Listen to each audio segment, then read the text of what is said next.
Lestari, CGP Angkatan 10 dari Kabupaten Lombok Barat yang bertugas di SMP Negeri 3 Sekotong. Dalam kesempatan yang berbahagia kali ini saya akan menyampaikan tugas demonstrasi kontekstual pada modul 3.1 terkait pengambilan keputusan oleh kepala sekolah atau pemimpin yang ada di satuan pendidikan.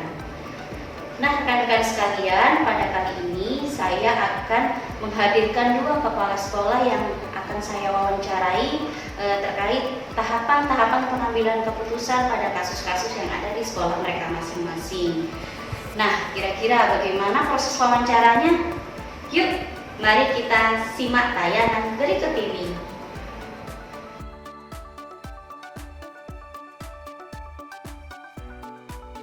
Oke, assalamualaikum warahmatullahi wabarakatuh. Selamat pagi Pak Kepala.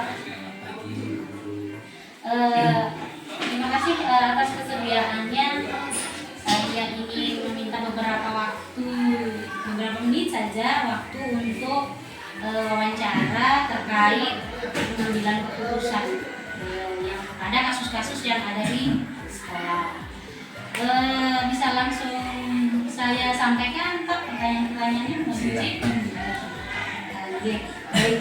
Selama ini bagaimana Bapak mengidentifikasi kasus-kasus yang ada di sekolah? Terus pertama adalah kita harus atau saya untuk melihat dulu kasusnya ini berat, apakah kasus ini bisa diselesaikan di sekolah atau akan diselesaikan secara keluarga atau secara pribadi advokasi. Karena di sini ada siswa, ada guru, ada juga murid, bahkan ada juga orang tua masyarakat. Nah, apakah kemudian kasus ini terjadi orang tua? Tentu ini bisa kita berat karena ini membutuhkan penyelesaian secara kekeluargaan. Bisa di sekolah, bisa di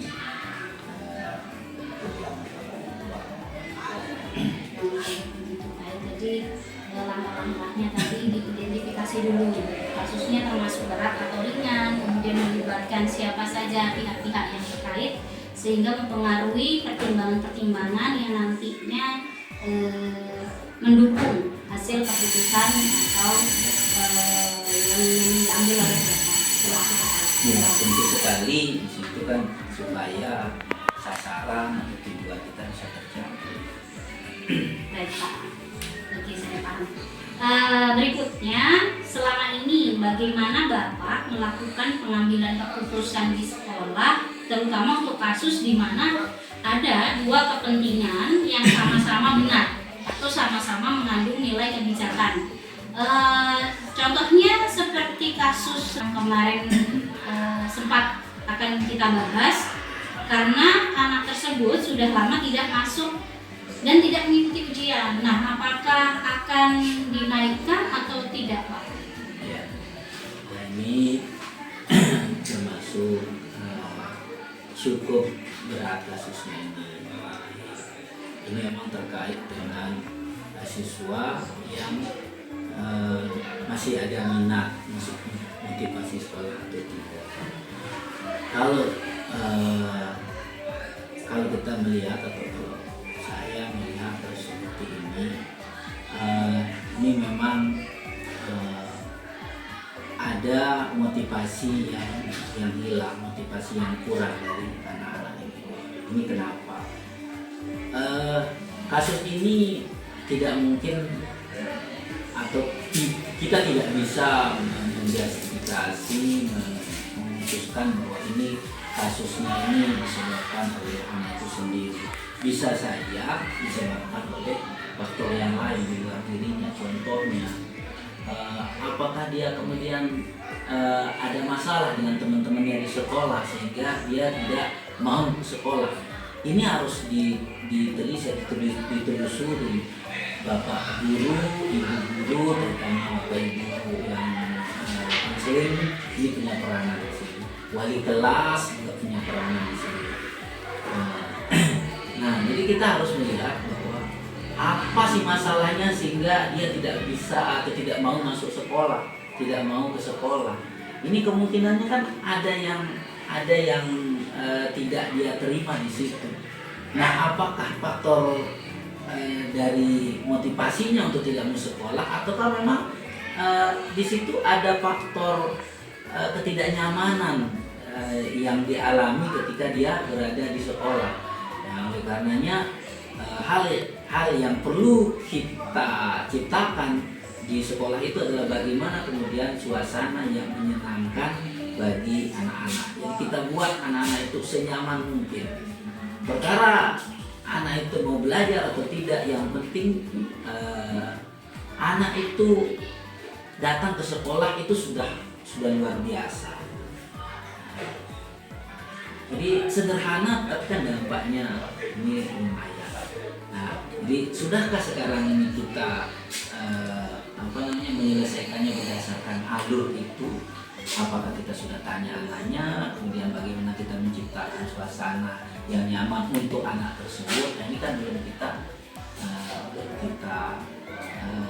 coba, yang kita identifikasi. Kalaupun sudah, nah baru kemudian nanti kita bisa memberi pertimbangan-pertimbangan yang lain. Baik, berarti ada beberapa langkah ya Pak ya.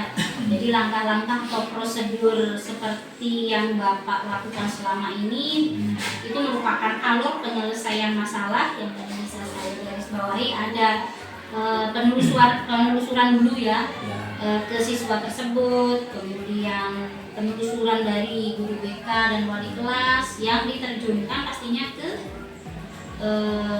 kediaman atau tempat tinggal siswa Pak ya, untuk mengetahui. Itu salah satu usaha yang dilakukan oleh guru dalam rangka untuk mengidentifikasi kasusnya.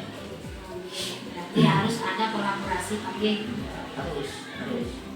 Nah, berikutnya hal apa saja yang selama ini Bapak anggap efektif dalam pengambilan keputusan pada kasus-kasus yang merupakan dilema etika. Nah, ini kan merupakan dilema etika nih Pak ya, karena memang ada dua hal yang memang atau dua kepentingan yang sama-sama benar. Misalkan kalau tidak dinaikkan itu merupakan tanggung jawab kita karena mungkin usaha kita belum maksimal tadi dalam penelusuran. Tapi kalau misalkan dinaikkan juga itu juga benar karena memang bisa jadi itu memotivasi gitu kepada siswa tersebut untuk bisa lebih baik gitu di semester atau di kelas berikutnya. Nah, kira-kira apa Pak?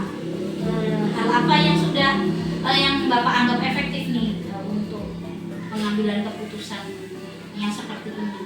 Ya, jadi memang ada pola pembimbingan khusus itu, ada pola pembimbingan tertentu yang harus kita berikan. Sekali lagi, jangan sampai kemudian keputusan yang kita ambil itu akan merugikan anak tersebut. Nah, yang lebih parah lagi ketika kemudian merugikan kita bersama. Nah, contoh misalkan, mengapa kita tidak boleh merugikan anak? Bagaimanapun juga, anak ini kan masih butuh pembimbingan. Usia anak remaja itu anak yang masih rawan, masih rentan. Pergaulannya di mana itu sangat mempengaruhi pola tingkah lakunya, pola kehidupannya. Oleh karenanya nanti bisa kita membimbing dari pendekatan bagaimana guru sebagai orang tuanya, bagaimana wali kelasnya berperan sebagai orang tuanya. Kalau ini kita putuskan, misalkan dia tidak naik kelas, kemudian dampaknya misalkan berhenti sekolah, nah siapa yang akan tentu saya rasa kita juga akan merasakan kerugian itu. Di mana? Jadi kita merasa gagal menjadi seorang guru. Itu bagi seorang guru yang profesional di situ adalah terasa sekali kegagalannya, karena kita tidak berhasil seperti itu. Tapi satu kali bermasalah, kemudian dua kali bermasalah, ketiga kali dia lagi masih, nah itu kan sudah lain masalahnya. Di situ kan kita sudah punya alur pembinaan, baru kemudian kita putuskan.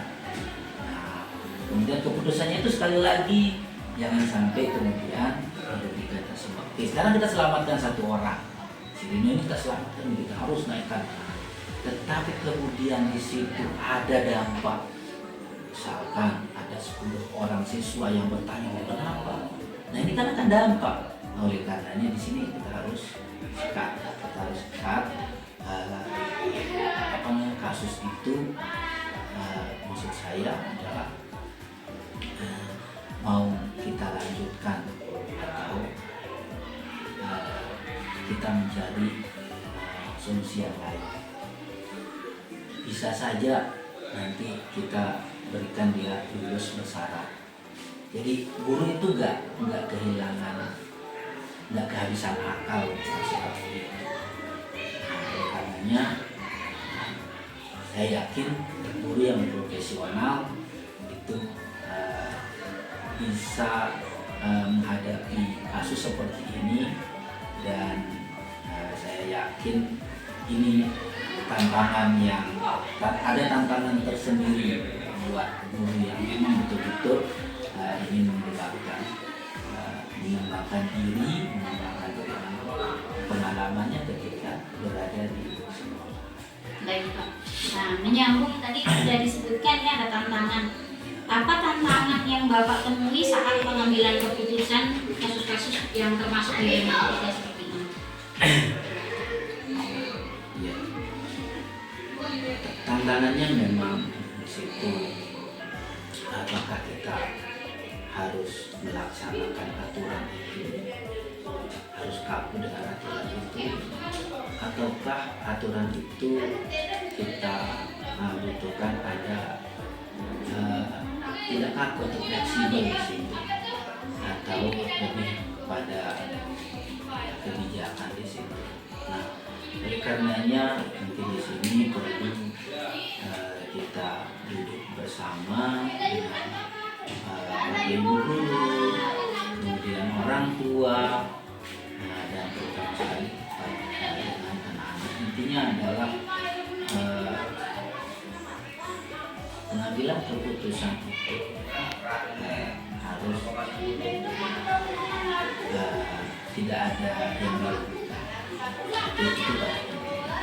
Itu makanya duduk bersama itu penting. Musyawarah Pak ya? Ya.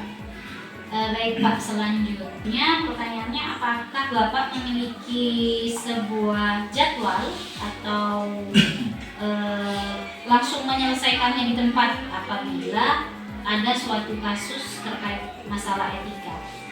Atau jadi pilihannya sesuai jadwal, ada jadwal atau ada sesi tertentu kah, atau langsung diselesaikan di tempat dalam bentuk atau prosedur seperti apa biasanya dalam tentunya penyelesaian itu lebih cepat lebih baik, tidak boleh dilakukan.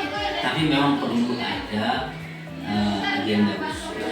Jadi bagaimana kita menyusun agenda jadwal itu untuk kemudian bisa kita berbicara, bisa kita selesaikan dengan tentu saja yang terkait dengan kasus tersebut.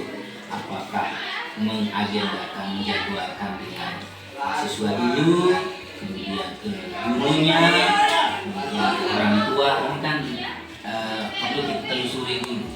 Di sini kan perlu jadwal, ada di sini. Jadi perlulah kita buat langkah-langkah itu supaya di sini bisa diselesaikan dengan baik, kemudian bisa berpihak kepada semuanya. Adakah seseorang atau faktor apa yang selama ini bisa mempermudah atau membantu Bapak dalam mengambil keputusan dalam kasus dilema itu? Ya, tentu sekali keberadaan Bapak Ibu guru di sekolah. Ya, ada guru situ ada guru BK, ada wali kelas, ada wakil kepala sekolah. Ini hal yang tentu menurut saya keberadaannya sangat penting dan sangat diperlukan dalam rangka untuk bagaimana kita menyelesaikan dan mengambil keputusan yang tentu saja adalah berdampak berpihak untuk semua. Baik Pak. Pertanyaan terakhir dari semua hal yang Bapak sampaikan tadi, pembelajaran apa yang dapat Bapak simpulkan saat mengambil keputusan seperti pada kasus Ridho ini? Jadi apa ada hal yang bisa kita jadikan pembelajaran? Ya, duduk bersama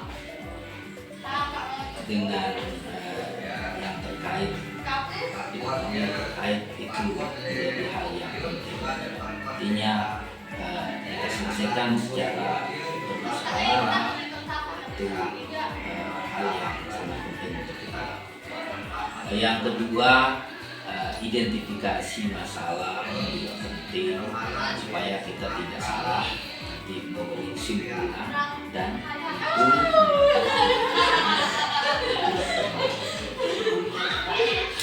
itu saja Pak, hal-hal yang ingin saya tanyakan terkait pengambilan keputusan di sekolah apabila ada kasus yang memiliki dua kepentingan yang sama-sama benar dan mengandung sama-sama nilai kebajikan seperti yang tadi disebutkan tidak dinaikkan. Itu juga merupakan dilema bagi kita sebagai seorang guru, akan dilihat gagal atau tidaknya, dan kalaupun dinaikkan harus ada perbaikan-perbaikan yang nantinya juga berdampak pada pengembangan siswa itu sendiri. Terima kasih Pak atas waktunya. Ini juga merupakan pembelajaran bagi saya, terutama di program Guru Penggerak ini, karena saya juga sekarang sedang mempelajari modul tentang bagaimana caranya mengambil keputusan melalui pada kasus-kasus dilema etika melalui beberapa paradigma, prinsip, dan juga langkah-langkah.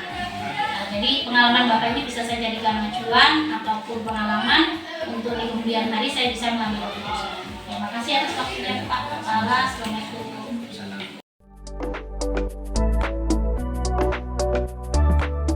Assalamualaikum warahmatullahi wabarakatuh. Selamat siang Pak Audia Prasofia. Waalaikumsalam warahmatullahi wabarakatuh. Selamat siang Bu Agustin.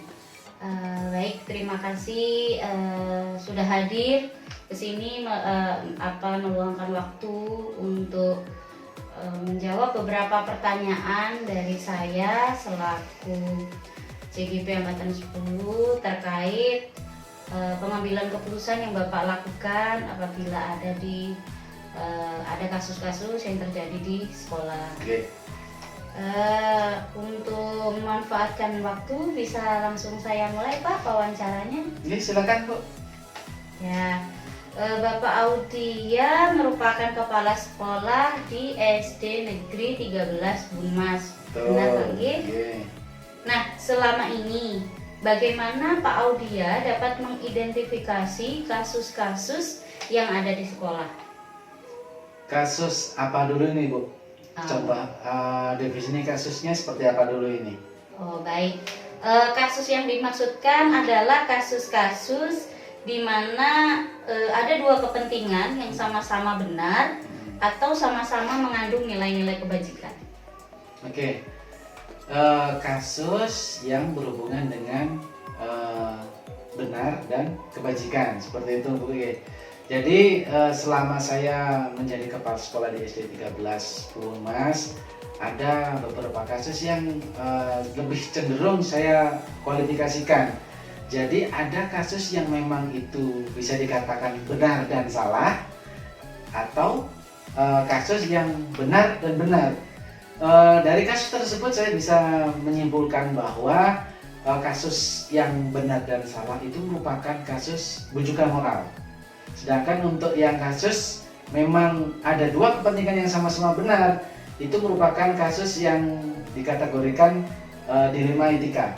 Jadi seperti itu Bu. Kita lihat dulu kasusnya seperti apa, identifikasi kasus, kemudian kita bisa tentukan siapa saja yang terlibat dan bagaimana proses penyelesaiannya. Ya dari itu tadi, dari benar dan salah, termasuk rujukan moral atau yang benar-benar dilematika. Itu cara langkah awalnya untuk mengidentifikasi sebuah kasus di sekolah. Oh, baik Pak, berarti Bapak ingin mengetahui terlebih dahulu dalam kategori kasus apa ya, dilema Iya. etika kah ataukah bujukan moral. Baru nanti Bapak akan melanjutkan ke langkah berikutnya. Iya, betul sekali. Baik Pak. Nah, selama ini bagaimana Bapak melakukan pengambilan keputusan di sekolah apabila terkait salah satu kasus yang Bapak hadapi di sekolah? Boleh dilema etika ataupun bujukan moral. Oke, untuk penyelesaian kasus tersebut, menurut saya, kalau rujukan moral itu lebih cepat menyelesaikan kasus tersebut karena memang sudah jelas benar dan salah. Ketika kita mengalami kasus yang dilematika yang dimana itu benar dan benar, kita harus langkah awalnya ini harus tahu dulu permasalahan kasusnya seperti apa. Kemudian di sana langkah berikutnya kita akan tentukan melalui 9 langkah dalam pengambilan keputusan itu seperti apa. Jadi dari 9 langkah pengambilan keputusan tersebut kita bisa setidaknya bisa menjembatani masalah kasus dilema etika yang ada di permasalahan tersebut. Seperti itu. Oh, baik Pak. Bisa dijelaskan Pak, pernahkah Bapak mengambil keputusan dengan kategori dilema etika pada kasus di sekolah Bapak? Salah satu contoh kasusnya Pak. Oke. Langsung berbicara. Salah satu contoh ini yang pernah saya selesaikan yaitu digitalisasi sekolah. Jadi dari pihak dinas terkait itu meminta untuk seluruh sekolah untuk bisa sekolahnya itu berbasis digital. Sedangkan di sekolah kita itu sinyal pun tidak ada, Bu. Jadi ini kan dari sekolah kita ingin berusaha, sedangkan dari dinas menuntut. Solusinya gimana? Kita ajukan. Dinas memang mintanya seperti itu. Oke, kita sanggupi, tapi dengan cara mengajukan proposal. Baik itu dari Chromebook-nya atau medianya, terus alat-alatnya berupa perangkat internet dan yang lainnya menunjang proses digitalisasi di sekolah. Jadi ada dua kepentingan di sini dari pihak dinas tuntutannya seperti ini dan pihak sekolah yang berusaha untuk merealisasikan hal tersebut. Jadi inilah namanya dilema etika. Kita tujuannya satu, bahwa kita akan melaksanakan digitalisasi di sekolah. Seperti itu. Oh, baik, berarti yang saya tangkap dari pihak sekolah juga sebenarnya ingin ya melaksanakan dari kebijakan atau himbauan dinas terkait digitalisasi sekolah. Betul. Tetapi pada kenyataannya kondisi Tidak memang memungkinkan. memungkinkan. Ya, seperti itu. Baik Pak, itu merupakan salah satu kasus dilema etika yang perlu Bapak mengambil keputusan bagaimana nanti akan tetap melanjutkan himbauan dari dinas atau mengikuti kondisi yang ada, begitu Pak ya. Nah, selanjutnya Pak menindaklanjuti dari kasus tersebut, langkah-langkah atau prosedur seperti apa yang biasanya Pak Audia lakukan selama ini dalam mengambil keputusan mau lanjut atau tidak. Oke. Gitu. Baik, yang pertama yaitu tetap kita akan berkomunikasi. Berkomunikasi dua arah. Jadi dari pihak sekolah atau warga sekolah kita sampaikan bahwa dari dinas seperti ini dan pihak dinas juga harus tahu kondisi sekolah seperti ini. Dari komunikasi tersebut kita jalin sebuah kolaborasi yang nantinya akan tercipta sebuah suatu tindakan, suatu keputusan. Ayo mau maju enggak? Kalau mau maju, ayo sama-sama. Jadi kita mengajak seluruh warga serta stakeholder yang ada di lingkungan sekolah untuk tetap berpartisipasi agar tujuan sekolah ini ke depannya itu agak lebih baik, seperti itu. Kemudian untuk melakukan suatu kolaborasi butuh orang-orang di sini, Bu Ye. Jadi dari pihak sekolah, dari pihak dinas, itu yang paling penting menurut saya sehingga tidak hanya sebagai wacana aja tapi bisa terwujudkan seperti itu. Baik Pak, jadi langkah-langkah prosedurnya itu Bapak mengambil langkah untuk mengajak warga duduk bersama ya, warga sekolah terutama dan stakeholder, kemudian menghadirkan pihak dinas, kemudian mengambil keputusan begitu Pak. Karena saya juga bisa menerapkan di sana yang namanya asas trilema, Bu.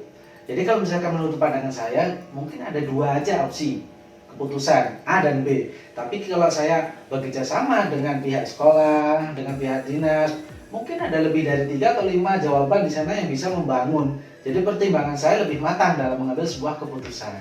Oke, baik Pak. Bisa saya tangkap langkah-langkah dan prosedur yang sudah pernah Bapak lakukan ya.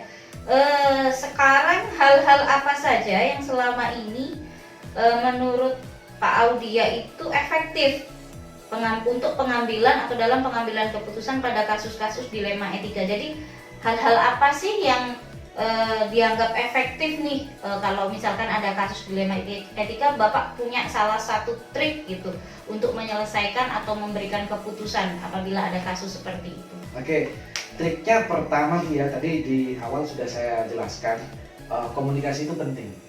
Jadi ketika ada kasus atau sebuah masalah yang dalam kategori dilematika, kita komunikasikan dulu. Kita tahu dulu jenisnya seperti apa, sehingga kita bisa melakukan beberapa langkah setelah itu.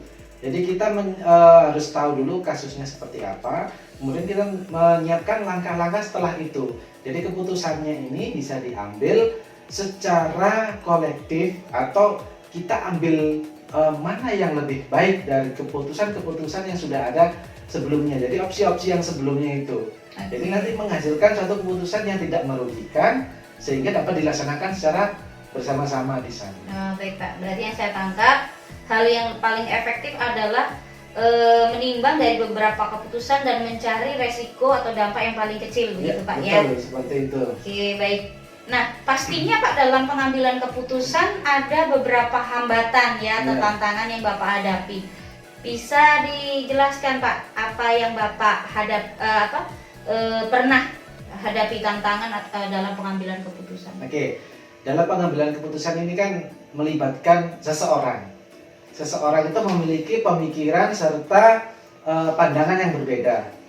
Ketika misalkan dalam suatu penyelesaian masalah, di sana misalkan kita ada 6 orang nih Bu, maka kita duduk bersama, kita komunikasikan keputusan tersebut mana dari 6 orang ini memiliki pandangan berbeda, saling mengungkapkan, saling memberikan respon, saling memberikan jawaban. Itulah nanti di situ kita bisa mengambil sebuah keputusan Bu.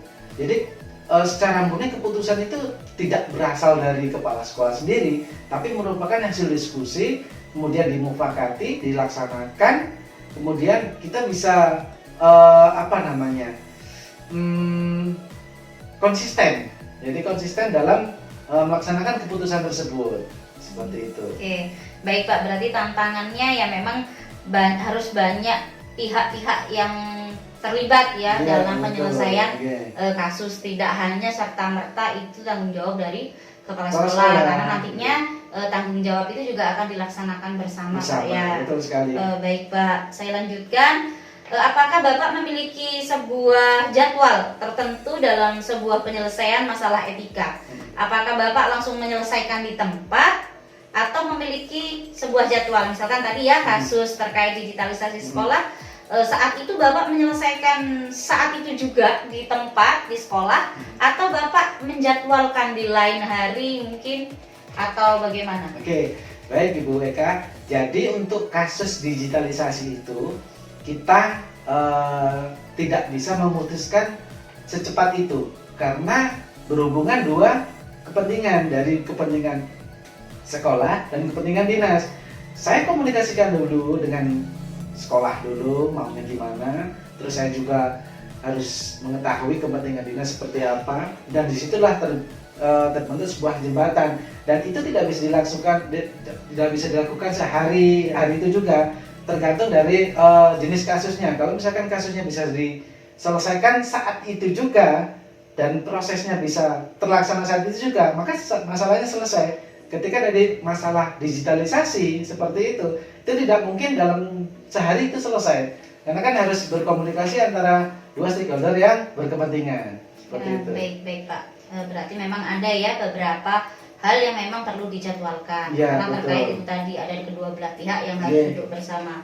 Baik, selanjutnya, adakah seseorang atau faktor-faktor apa saja yang selama ini bisa membantu Bapak dalam mengambil keputusan dalam Oke. kasus dilema etika? Baik, untuk anggap yang berperan ya membantu saya dalam mengambil sebuah keputusan, otomatis kita berbicara dengan, kalau misalkan di SD saya, otomatis rekan-rekan guru saya itu sebagai pertimbangan juga, Bu. Dan kalau misalkan ada permasalahan yang lebih luas lagi, misalkan di dinas ada permasalahan seperti ini, otomatis kita juga berkoordinasi dengan dinas terkait.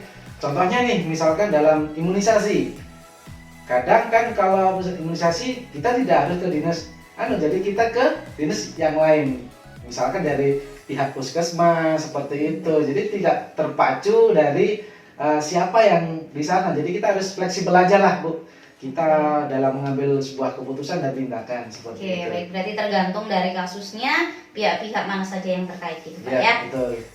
Pertanyaan terakhir, Pak. Nih, Ya.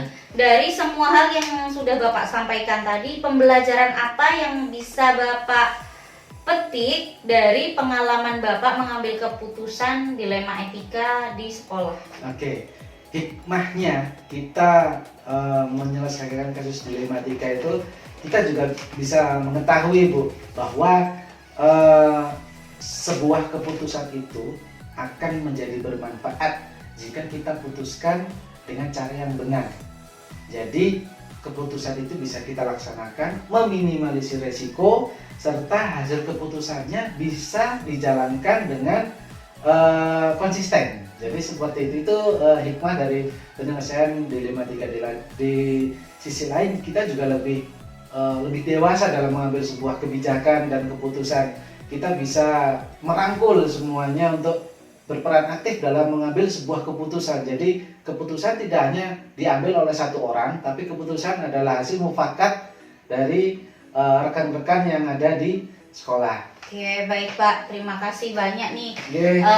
Informasi yang Bapak sampaikan tadi cukup mewakili bagaimana cara Bapak bukan mempraktekkan ya, tapi mengambil keputusan dengan beberapa langkah ya. Tadi sudah disebutkan ada menggunakan trilema juga, dengan langkah-langkah 9 langkah pengambilan keputusan, pihak-pihak yang terkait. Nah, itu merupakan juga masukan ya buat saya, apalagi saya sedang mempelajari tentang pengambilan keputusan pada kasus-kasus dilema etika atau bujukan moral, sehingga insya Allah sangat bermanfaat bagi saya. Nantinya akan saya terapkan juga Pak di sekolah saya, apabila nanti saya diajak oleh Bapak Kepala Sekolah mungkin untuk bermusyawarah dalam pengambilan keputusan apabila ada kasus-kasus yang ada di sekolah. Terima kasih banyak Pak atas waktunya, Pak Terima kasih Udias. sama-sama, Bu. Semoga sehat selalu.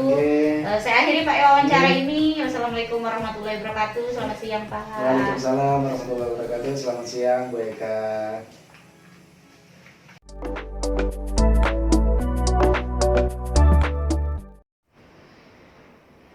Setelah melaksanakan 2 proses wawancara pada kedua kepala sekolah di masing-masing instansi tersebut, saya memperoleh 2 kasus.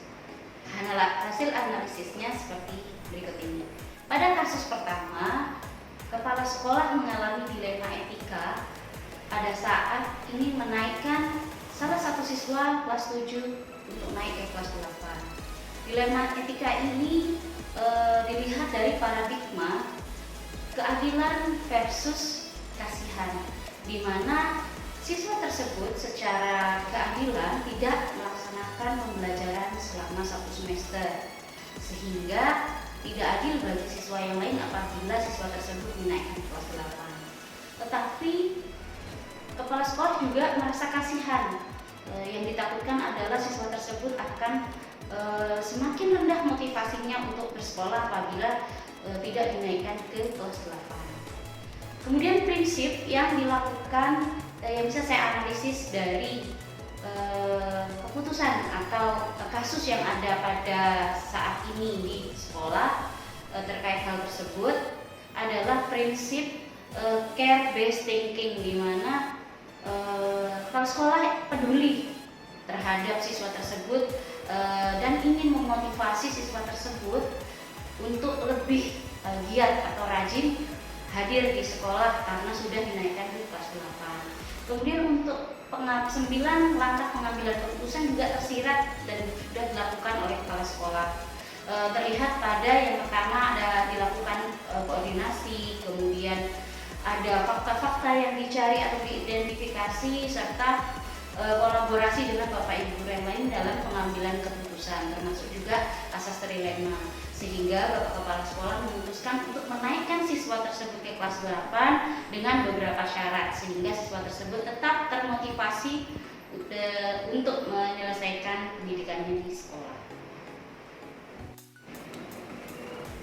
Sedangkan pada kasus kedua, saya menganalisis bahwa Bapak Kepala Sekolah di instansi tersebut menerapkan beberapa paradigma dan prinsip serta 9 langkah pengambilan keputusan. Kasus dilema etika yang dihadapi oleh Bapak Kepala Sekolah di kasus kedua adalah digitalisasi sekolah, di mana dalam faktanya sekolah tersebut minim sekali terkait akses internet. Paradigma yang saya pakai untuk menganalisis kasus ini adalah paradigma kejujuran versus kesetiaan, di mana Bapak Kepala Sekolah tersirat ingin sekali menunjukkan loyalitasnya untuk melaksanakan program dinas dalam digitalisasi sekolah. Tetapi juga dilema, mengapa? Karena jujur kondisi yang ada di sekolah tidak memungkinkan untuk digitalisasi sekolah karena kondisi minim akses internet. Prinsip yang dilakukan atau diterapkan pada kasus ini adalah prinsip end-based thinking, di mana Bapak Kepala Sekolah memikirkan manfaat untuk banyak orang. Hasil akhir dari program digitalisasi sekolah ini untuk banyak orang, sehingga keputusannya sangat berarti sekali. Kemudian untuk 9 langkah pengambilan keputusan juga sangat terlihat pada kasus yang diambil, ya, keputusan yang diambil dalam kasus ini oleh Bapak Kepala Sekolah. Mengapa demikian? Karena di sana juga tersirat fakta-fakta, identifikasi fakta, kolaborasi, kemudian asas trilema yang diterapkan, sehingga Bapak Kepala Sekolah di sini menghadirkan keputusan bahwa pengajuan proposal terkait pengadaan sarana dan prasarana digitalisasi sekolah ke dinas itu adalah hal yang terbaik untuk mendukung keterlaksanaan program dan juga ketercapaian program, sehingga murid-murid di sekolah Bapak di instansi tersebut, ya, di SD 13 Pumas itu bisa terlaksana dengan baik.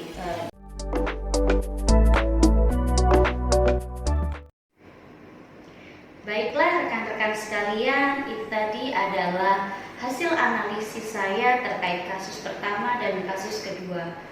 Dari dua kasus tersebut, saya merefleksi bahwa proses pengambilan keputusan sangat mempengaruhi terhadap keputusan yang nantinya kita ambil. Dari kedua kasus yang dialami oleh dua kepala sekolah tersebut merupakan kasus-kasus dilema etika yang terjadi di sekolah yang sering kali kita temui.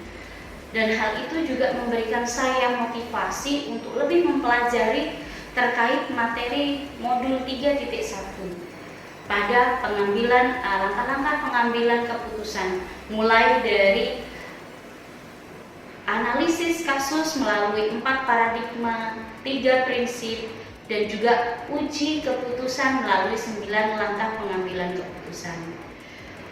Dari kasus nyata, kedua kasus nyata tersebut, saya juga mempelajari bahwa keputusan tidak dibebankan semua kepada salah satu pihak, tetapi keputusan itu bisa menjadi keputusan yang bijak apabila sudah diputuskan atau dilakukan melalui cara-cara dan memberikan ruang bagi beberapa pihak yang terkait untuk saling bertukar pendapat, mencari solusi yang terbaik, yang pastinya yang pertama adalah berpihak pada murid dan kemudian bijaksana serta bisa konsisten dalam mempertanggungjawabkan apa yang sudah diputuskan, sehingga solusi-solusi yang diharapkan atau yang diputuskan adalah solusi atau keputusan yang bijaksana.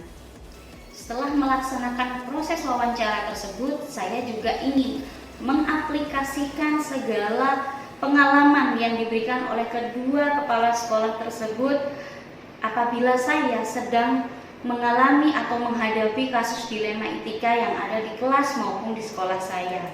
Saya akan lebih percaya diri dalam memutuskan atau mencari solusi kasus-kasus dilema etika yang ada di sekolah. Mungkin itu yang bisa saya sampaikan pada tugas demonstrasi kontekstual kali ini. Terima kasih sudah menyimak video saya sampai akhir. Salam guru penggerak, tergerak, bergerak, menggerakkan. Wassalamualaikum warahmatullahi wabarakatuh.